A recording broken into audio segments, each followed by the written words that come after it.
गहरी रात का समय था।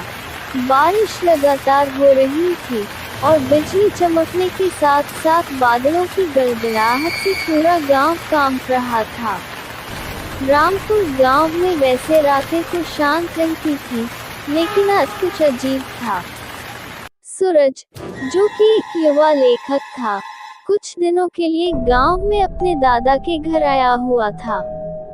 वह शहर की भाग दौड़ से दूर कुछ सुकून के पल बिताना चाहता था और सोचा था कि इस शांत माहौल में वह अपनी नई किताब के लिए एक अच्छी कहानी लिख सकेगा।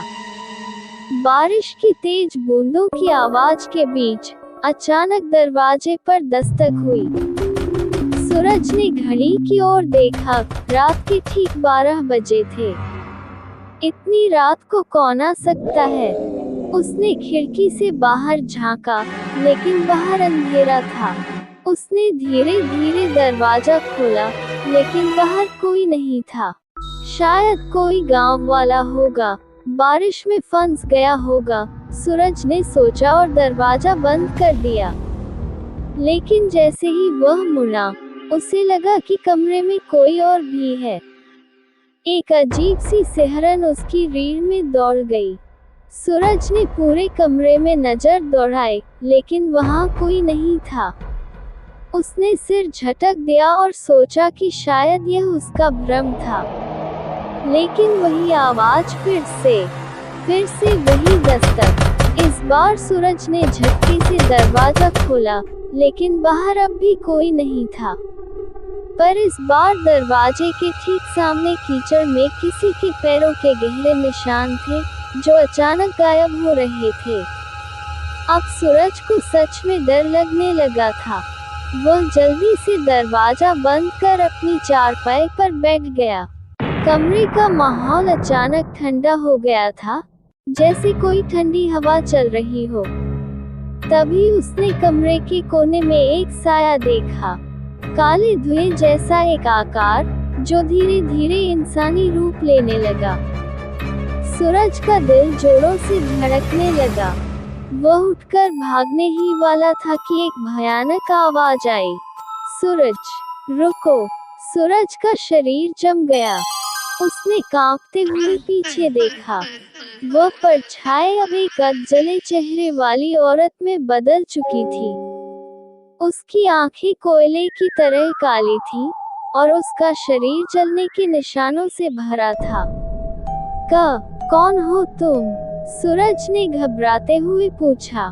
वह औरत धीरे धीरे आगे बढ़ी और बोली, मुझे बचा सकते हो? सूरज को अब समझ नहीं आ रहा था कि वह सपने में है या हकीकत में। उसने हिम्मत जुटाकर पूछा, तुम कौन हो? औरत की आंखों से आंसू गिरने लगे। मैं चांदनी हूँ, इसी गांव की रहने वाली थी। सालों पहले किसी ने मुझे जिंदा जला दिया था। मेरी आत्मा तब तक मुक्त नहीं होगी, जब तक मुझे इंसाफ नहीं मिलेगा। सूरज को अचानक अपने दादा की एक पुरानी कहानी याद आई। दादा बताते थे कि 30 साल पहले गांव की एक लड़की को दहेज के लिए उसके ससुराल वालों ने मार डाला था। क्या तुम वही हो? सूरज ने डरते हुए पूछा। चांदनी ने सिर हिलाया। हर अमावस्या की रात मैं इंसाफ मांगने लौटती हूँ, लेकिन कोई मेरी मदद नहीं करता। सूरज ने हिम्मत जुटाकर कहा, मैं तुम्हारी मदद करूँगा।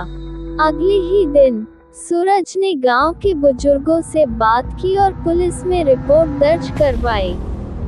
जांच शुरू हुई और पता चला कि चांदनी के ससुराल वाले अब भी गांव में ही रह रहे थे।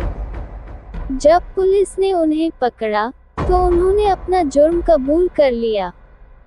उस रात चांदनी फिर से आई, लेकिन इस बार उसका चेहरा शांत था। उसने सूरज की ओर देखा और कहा, अब मैं मुक्त हूँ, धन्यवाद। इतना कहकर वह धीरे धीरे हवा में विलीन हो गई। सूरज ने राहत की सांस ली, लेकिन तभी उसे फिर से वही दस्तक सुनाई दी। क्या फिर कोई था?